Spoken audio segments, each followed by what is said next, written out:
आज की कहानी है दो क्लासमेट्स की जो एक दूसरे को बिल्कुल पसंद नहीं करते थे, लेकिन हालातों ने उन्हें एक ऐसी जगह पर ला के रख दिया जहाँ पर सरवाइव करना भी बहुत मुश्किल था और वो महीनों तक एक आइलैंड पर एक दूसरे के साथ फंसे रहे। उसके बाद वो उस आइलैंड पर कैसे सरवाइव करते हैं और एक दूसरे के साथ किया कांड करते हैं, देखेंगे हम आज की इस पूरी कहानी में। सो हेलो दोस्तों, मेरा नाम है इशिता और आज की कहानी शुरू होती है हमें एमा नाम की एक खूबसूरत लड़की को दिखाते हुए जो सुबह जल्दी उठकर अपने स्कूल जाने के लिए तैयार होती है। एमा अपनी स्कूल में एक बहुत ही अच्छी और फेमस स्टूडेंट है जिसके बहुत सारे फ्रेंड्स हैं। दूसरी तरफ हम डीन को देखते हैं जो एमा की तुलना में बहुत ही आलसी लड़का है और वो सुबह लेट करके उठता है और सीधे बाथरूम में जाकर ब्रश करने के बाद तुरंत आकर वीडियो गेम खेलने बैठ जाता है। तो उसके पिता जैक उसे कहते हैं कि तुम स्कूल के लिए लेट हो जाओगे।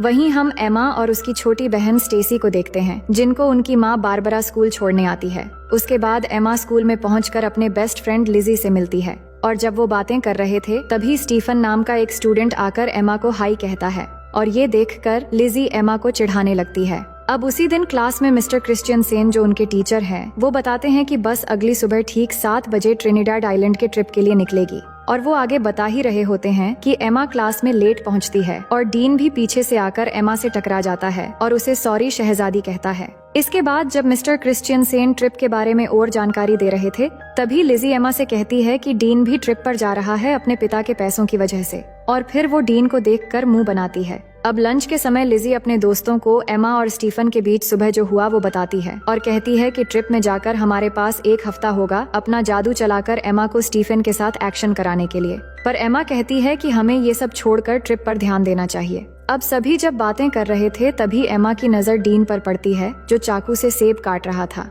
अब थोड़ी देर में मिस कोलियर जो एक टीचर है वो डीन के पास आकर उसे स्कूल में चाकू लेकर आने के लिए डांटती है और फिर उसे प्रिंसिपल के ऑफिस में ले जाती है। फिर लिजी अपने दोस्तों से कहती है कि एमा को डीन जैसे लड़कों के साथ नहीं रहना चाहिए जब स्कूल का एक हॉट लड़का एमा को पसंद करता है। अब अगले दिन सुबह एमा तैयार होती है ट्रिप के लिए और अपने माँ बारबरा और पिता फिल को थैंक यू कहती है उसे ट्रिप पर जाने देने के लिए। दूसरी तरफ डीन ट्रिप पर नहीं जाना चाहता तो उसके पिता जैक उसे कहते हैं कि उसके स्कूल के नियम को तोड़ने के बाद भी उन्होंने कितनी मेहनत की उसे ट्रिप पर जगह दिलाने के लिए, जिसके बाद वो जाने के लिए मान जाता है। अब आगे हम देखते हैं कि मिस्टर क्रिश्चियनसेन सबको बस में चढ़ने के लिए कहते हैं। अब बस में चढ़ते वक्त स्टीफन एमा से पूछता है कि कैसी हो एमा, जिससे लिजी एमा को फिर से चिढ़ाती है पर एमा उस पे ध्यान नहीं देती। अब कुछ समय के अंदर वो ट्रिनिडाड आइलैंड पहुंच जाते हैं और बस से उतरते समय मिस कोलियर सबसे कहती है कि सब कुछ देर पूल में एंजॉय कर सकते हैं पर डिनर से पहले सबको आ जाना है और अगले दिन से प्रोग्राम शुरू करेंगे। अब कुछ देर बाद एमा और उसके सभी दोस्त पूल में जाते हैं जहां एमा स्टीफन से मिलती है और सब एक साथ पूल में मस्ती करने लगते हैं, लेकिन डीन बिल्कुल अकेला बैल्कनी से ये सब देख रहा होता है। अब उसी शाम एमा की एक फ्रेंड लिजी और एमा को आकर बताती है कि स्टीफन ने उन्हें पार्टी पे बुलाया है जो यहाँ के एक लोकल बोट में हो रही है, लेकिन एमा ये सुन के मना कर देती है पर उसके दोस्त जिद करके उसे मना लेते हैं। उसके बाद वो पार्टी के लिए बोट पर चले आते हैं और वहाँ पहुँचने के बाद एमा हेलन को पार्टी में ढूंढने लगती है पर तभी वो देखती है कि स्टीफन किसी और लड़की को किस कर रहा है और ये देख के एमा वहाँ से जाने लगती है और वही साइड से ये सब डीन भी देख रहा होता है। तभी वो एमा से कहता है कि तुम्हारा बॉयफ्रेंड तो मजा कर रहा है, तो वो डीन से कहती हैं कि तुम्हें इन सब से कोई मतलब नहीं होना चाहिए। अब अचानक वहाँ पुलिस आ जाती है क्योंकि पुलिस को पता चल गया था कि यहाँ स्टूडेंट पार्टी में ड्रग्स ले रहे हैं और सबको बोट के सामने की तरफ आने को कहते हैं। तभी अचानक पैर फिसलकर एमा पानी में गिर जाती है और उसे गिरते हुए डीन देख लेता है तो वो भी उसे बचाने के लिए पानी में कूद जाता है और फिर उसे बचाकर एक छोटी बोट में ले जाता है। अब उस बोट की रस्सी बड़े बोट से जुड़ी हुई थी तो डीन उस रस्सी को काट देता है और एमा के पूछने पर वो कहता है कि मुझे पुलिस के झंझट में नहीं पड़ना है, पुलिस के जाने के बाद हम बड़े बोट तक पहुंच जाएंगे। लेकिन थोड़ी ही समय के अंदर वो बोट उनसे काफी दूर चला जाता है और तभी वहाँ पर तूफान शुरू होने वाला होता है, लेकिन डीन देखता है कि इसमें तो मोटर ही नहीं है। तभी उनके सामने से अचानक एक बड़ी सी लहर आती है और दोनों कस के बोट को पकड़ लेते हैं। इसके बाद सुबह हो जाती है और दोनों लहरों की वजह से बोट के साथ अरेबियन सागर में पहुंच गए थे। डीन का फोन भीग चुका था तो वो एमा को उसका फोन देने को कहता है पर एमा के फोन में नेटवर्क नहीं आ रहा था। फिर एमा डीन से कहती है कि हमें पार्टी बोट का पीछा करना चाहिए था तो डीन कहता है कि चिंता मत करो, कोई न कोई हमें लेने आ जाएगा। वो बात ही कर रहे थे तभी अचानक एमा को थोड़ी दूरी पर एक आइलैंड नजर आती है जिसके बाद डीन बोट को उस आइलैंड की तरफ ले जाने लगता है और बहुत मुश्किलों के बाद दोनों उस आइलैंड पर पहुंच जाते हैं। और वहां पहुंच के एमा फिर से फोन के नेटवर्क को देखती है, पर वहां भी कोई नेटवर्क नहीं मिलता। फिर डीन को उस बोट पे एक फ्लेयर गन मिलती है, तो वो उसे ले लेता है और फिर दोनों आगे बढ़ने लगते हैं इस उम्मीद में कि आगे जाने पर उन्हें कोई मदद मिल जाएगा। दूसरी तरफ होटल में पिछले रात की पार्टी की वजह से मिस्टर क्रिश्चियनसेन ट्रिप को कैंसिल कर देते हैं। तभी लिजी मिस कोलियर से कहती हैं कि एमा होटल वापस नहीं आई है और उसे लगा कि शायद एमा कल रात किसी और के साथ थी, इसलिए उसने किसी को नहीं बताया। और वो बताती है कि उसने एमा को आखिरी बार पार्टी बोट पर देखा था। इसके बाद मिस्टर क्रिश्चियनसेन सबकी अटेंडेंस लेते हैं, तो उन्हें पता चलता है कि डीन भी यहाँ मौजूद नहीं है। अब इससे इनको पता चल जाता है कि डीन और एमा दोनों ग्रुप से मिसिंग हैं। उसके बाद पुलिस आकर एमा के दोस्तों से पूछताछ करते हैं, तो मिस कोलियर पुलिस से पूछती है कि क्या उन्हें ढूंढने का कोई तरीका है। तो पुलिस कहते हैं कि ऐसे केस अक्सर होते रहते हैं, शायद वो खुद से ही वापस आ जाए, लेकिन अगर वो समुद्र में कहीं फंस गए हो तो दोनों को ढूंढना थोड़ा मुश्किल हो सकता है। और ये बात जब डीन के पिता को पता लगता है कि उनका बेटा खो गया है, तो ये सुनकर वो तुरंत स्कूल जाते हैं और वहाँ एमा की माँ बारबरा से मिलते हैं। और उसी समय फिल भी वहाँ आ जाता है और यहाँ सब परेशान होकर प्रिंसिपल से दोनों बच्चों के खोने के बारे में पूछने लगते हैं, पर प्रिंसिपल ठीक से कोई जवाब नहीं दे पाते, जिसके बाद वो तीनों वहाँ से चले जाते हैं। वहीं एमा और डीन आगे बढ़ रहे थे और कुछ दूर चलने के बाद उन्हें जंगल के अंदर एक खूबसूरत वाटरफॉल दिखाई देता है। डीन को ये बहुत अच्छा लगता है, तो वो एमा को उसका एक तस्वीर लेने के लिए कहता है, पर एमा उसे मना कर देती है। वो कहती है कि हम यहाँ फंसे हुए हैं और तुम्हें यहाँ अच्छा लग रहा है। मुझे इस ट्रिप में प्रोजेक्ट के लिए अच्छे मार्क चाहिए थे। मुझे आगे प्रिंसटन यूनिवर्सिटी में पढ़ना है। अगर हम जल्द से जल्द यहाँ से नहीं निकल पाए तो सब बर्बाद हो जाएगा। इसके बाद वो आगे बढ़ते हैं और कुछ घंटे बाद वो दोनों इस आइलैंड के बिल्कुल किनारे पे आ जाते हैं, पर अब तक यहाँ उन्हें ना कोई रास्ता मिला था और ना ही कोई मदद।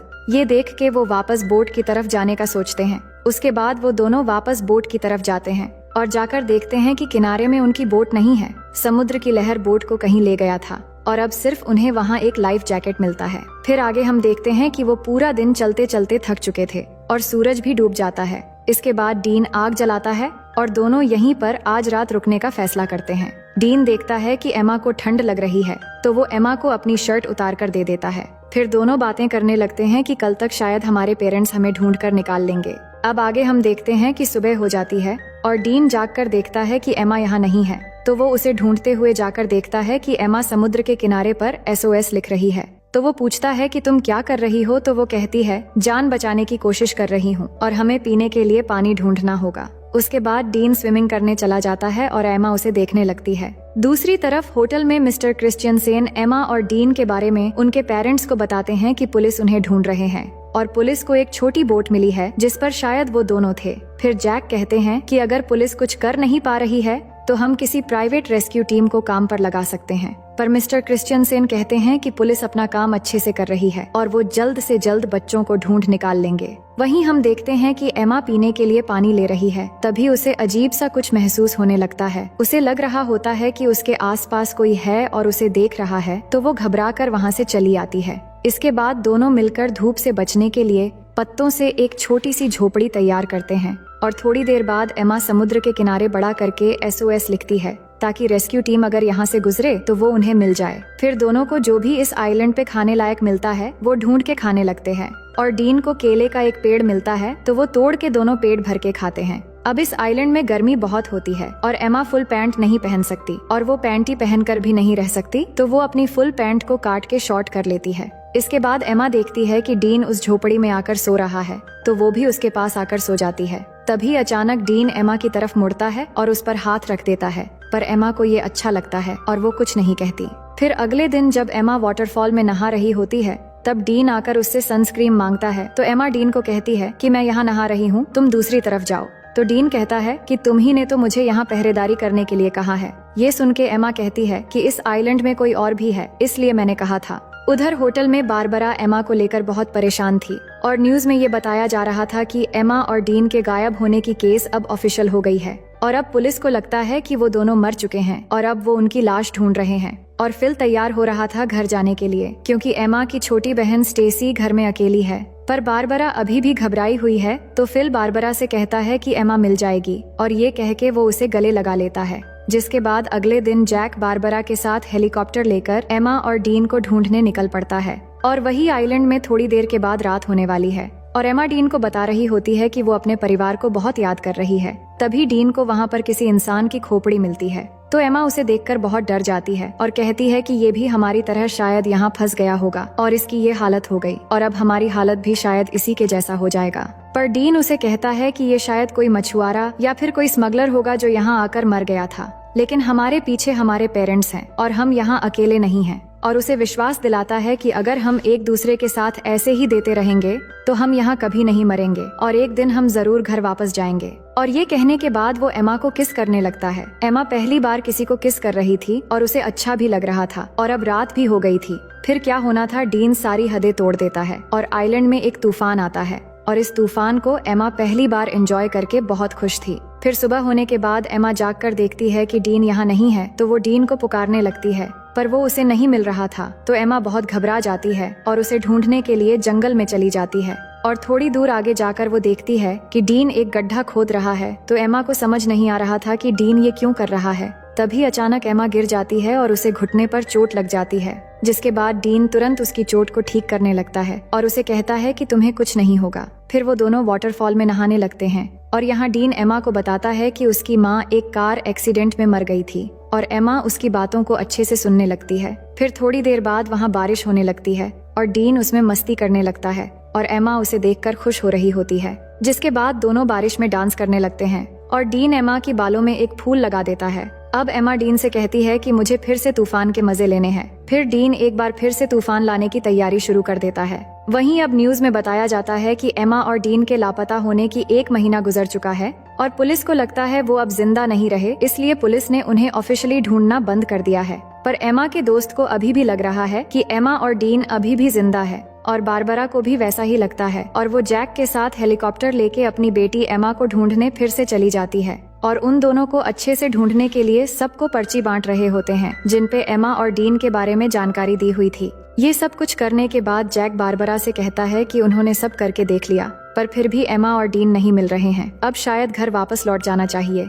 ये सुनकर बारबरा उदास हो जाती है और घर चली जाती है। दूसरी तरफ डीन एमा को हरी रोशनी के बारे में बता रहा होता है, जिसके बारे में उसकी माँ ने उसे बताया था और वो बताता है कि वो रोशनी सूरज के डूबते समय दिखती है, पर डीन ने उस रोशनी को आज तक कभी नहीं देखा है। अब यहाँ उन्हें कुछ और हफ्ते बीत जाते हैं और दोनों आइलैंड के खूबसूरत एनवायरनमेंट के मजे लेने लगते हैं। वो समुद्र में नहाते हैं और बहुत मजे करते हैं और ऐसे ही वो एक दूसरे के बहुत करीब आ जाते हैं और जब भी उनका मन करता है तो वो तूफान और भूकंप के मजे लेते रहते थे। अब ये सब कुछ होने के बाद एमा डीन से पूछती है कि तुमने पहली बार कैसे किया था और वो कौन थी। तो डीन बताता है कि जब मैं स्कूल में था तब मेरा एक दोस्त थी जो मुझसे उम्र में बड़ी थी। अब डीन जानता था कि एमा की ये सब कुछ पहली बार थी, तो वो पूछता है तुम्हें कैसा लगा। तो वो बताती है कि अच्छा था, लेकिन तूफान की वजह से गलत जगहों पर रेत चली गई। इसके बाद एमा कहती है कि मुझे और एक्सपीरियंस करनी है, तो डीन कहता है कि ठीक है। अब आगे हम देखते हैं कि दोनों जंगल में जाते हैं कुछ फल लाने के लिए और डीन थोड़ी आगे जाकर फल तोड़ने लगता है। तभी अचानक उन्हें एक प्लेन की आवाज सुनाई देती है, तो दोनों खुली जगह की तरफ भागने लगते हैं और डीन जल्दी से आकर उस प्लेन को सिग्नल देने के लिए एमा की बैग में फ्लेयर गन ढूंढने लगता है, पर उसे वो नहीं मिलती। लेकिन तब तक वो प्लेन उनसे बहुत दूर चली जाती है। फिर एमा फिर से उस फ्लेयर गन को ढूंढने लगती है, पर उसे भी नहीं मिलती। तो एमा को लगता है कि उस आइलैंड पर कोई और भी है जो उनके चीजें चुरा रहा है। फिर आगे हम देखते हैं कि कुछ दिन और बीत गए हैं, पर उनके ऊपर से अब तक सिर्फ एक ही प्लेन गुजरा है और कोई भी उन्हें बचाने नहीं आया है। दोनों झोपड़ी में बैठ के बात करने लगते हैं कि उन्हें अब घर वापस जाने की उम्मीद छोड़ देनी चाहिए और यहाँ जंगल में पूरी तरह एक दूसरे के साथ बिताने का फैसला कर लेना चाहिए। तभी अचानक डीन को किसी जानवर की आवाज आती है, तो डीन जंगल में जाता है उस जानवर को ढूंढने के लिए। तो एमा को डीन की चिंता होने लगती है, तो वो भी उसके पीछे चली जाती है और वही डीन जैसे ही थोड़ा आगे जाकर देखता है तो वहाँ एक ब्लैक पैंथर होता है, जिसे देखते ही वो भागने लगता है और भागते भागते काफी दूर जाने के बाद वो अचानक जमीन पे गिर जाता है। और एमा भागती हुई जब डीन के पास पहुँचती है तो वो देखती है कि डीन के पास खून से लथपथ एक चाकू है और उसने एक ब्लैक पैंथर को मार दिया है। फिर आगे हम देखते हैं कि एमा और डीन के सभी दोस्त और पेरेंट्स उनके बिना ही अपनी जिंदगी की शुरुआत कर लेते हैं और यहाँ एमा और डीन ने भी आइलैंड पर जीना सीख लिया है और इधर ही अपनी जिंदगी गुजारने का फैसला कर लिया है, क्योंकि उन्हें जो उम्मीद थी कि उन्हें कोई बचाने आएगा वो भी अब खत्म हो चुकी थी। उन्होंने शिकार करना भी सीख लिया है और यहाँ पर झोपड़ी बनाकर रहते हैं और सभी उम्मीदें छोड़कर खुशी से एक दूसरे के साथ देते हुए दिन गुजारने लगते हैं। फिर एक दिन एमा उल्टियां करने लगती है तो डीन ये देखकर उसे पूछता है कि क्या तुम प्रेग्नेंट हो? तो एमा कहती है कि नहीं, उल्टियां बस ऐसे ही हो गई हैं। इसके बाद एमा अच्छा महसूस करने के लिए डीन के साथ लेट जाती है, पर जब वो दोनों बात कर रहे होते हैं तभी एमा की खोई हुई चीजें ऊपर से गिरने लगती है और जब वो दोनों ऊपर देखते हैं तो वहाँ पेड़ पर एक बंदर होता है जो उनके सामान फेंक रहा होता है और वो देखते हैं कि बंदर के हाथ में वो फ्लेयर गन भी है जो डीन को उस दिन नहीं मिला था। तो उस बंदर को एमा एक केला दिखाती है तो वो गन नीचे फेंक देता है, जिसके बाद उन्हें ऊपर से एक हेलीकॉप्टर की आवाज आती है तो वो भागते हुए खुली जगह पर आते हैं और एमा गन लोड करके फायर करती है तो वो हेलीकॉप्टर वाले उन्हें देख लेते हैं, जिसके बाद वहाँ से उन्हें रेस्क्यू कर लिया जाता है और अब फाइनली दोनों 3 महीने के बाद वापस आ जाते हैं और एयरपोर्ट पे एमा और डीन के दोस्त और पेरेंट्स उनसे मिलकर बहुत खुश हो जाते हैं, जिसके बाद दोनों के पेरेंट्स उन्हें अपने अपने घर लेकर चले जाते हैं। अब घर आने के बाद डीन उसी रात को एमा से मिलने जाता है और वो बात करते हैं कि घर वापस आकर कितना अजीब लग रहा है और यहाँ डीन एमा को किस करने वाला होता है, पर एमा नहीं करती और कहती है कि हर 10 मिनट में उसके पेरेंट्स उससे मिलने आ रहे हैं, अब शायद तुम्हें यहाँ से चले जाना चाहिए। और कहती हैं कि हमारे आने की खुशी में मेरे पेरेंट्स ने एक पार्टी रखी है तो तुम्हें भी आना है। फिर अगले दिन पार्टी पे सब जमा होते हैं और एमा के पेरेंट्स सबको कुछ कहने लगते हैं उनके बच्चों के वापस आने पे। इसके बाद स्टेसी डीन से पूछती है कि तुम सबके साथ क्यों नहीं हो? तो डीन कहता है कि मुझे सबसे घुलना मिलना अच्छा नहीं लगता। इसके बाद डीन एमा को उसके साथ आने के लिए इशारा करता है पर एमा नहीं आती और उसे अनदेखा कर देती है और ये देखकर डीन पार्टी से चला जाता है। इसके बाद सभी चीजें पहले की तरह हो जाती हैं और एमा आइलैंड से वापस आने पर वो बहुत फेमस हो जाती है, पर डीन अभी भी अकेला ही रहता है और जब भी एमा और डीन एक दूसरे के पास से गुजरते हैं तो वो बस एक दूसरे की तरफ ही देखते हैं। फिर कुछ दिन बाद एमा डीन को कॉल करती है पर डीन कॉल नहीं उठाता। उसके बाद हम देखते हैं कि एमा के रूम में स्टेसी जाती है और उसे कहती है कि तुम्हारे लापता हो जाने के बाद हमने तुम्हें बहुत मिस किया और मॉम डैड भी बहुत परेशान थे। हमने तो सोच लिया था कि शायद हमने तुम्हें बिल्कुल खो दिया है, लेकिन आज हम सब अच्छे से एक साथ हैं और बहुत खुश है। फिर एमा स्टेसी से कहती है कि तुम मेरी बहुत अच्छी बहन हो और फिर वो दोनों एक साथ प्रॉम पार्टी में जाने का डिसाइड करते हैं। दूसरी ओर हम डीन को देखते हैं जो अपनी माँ के कब्र पर जाता है और अपनी माँ को मिस करते हुए बहुत रोता है। अब प्रॉम पार्टी की रात डीन टीवी देख रहा होता है तो उसके पिता उसे पूछते हैं कि क्या पार्टी में तुम मेरे कोट पहनकर जाना चाहोगे? दूसरी तरफ एमा पार्टी में अपनी बहन के साथ पहुंच गई थी, जिसके बाद लिजी उसके पास आती है और एमा को एक सरप्राइज देने के लिए आगे ले जाने लगती है और तभी एमा देखती है कि बाहर बारिश में डीन कोट पहन के खड़ा है और एमा का इंतजार कर रहा है। ये देखकर एमा आइलैंड की वो सब कुछ याद करने लगती है। इसके बाद पार्टी से बाहर आकर एमा डीन के पास जाती है और यहाँ दोनों बहुत खुश होते हैं और किस करने लगते हैं और इसी सीन के साथ ये कहानी यहीं पर खत्म हो जाती है।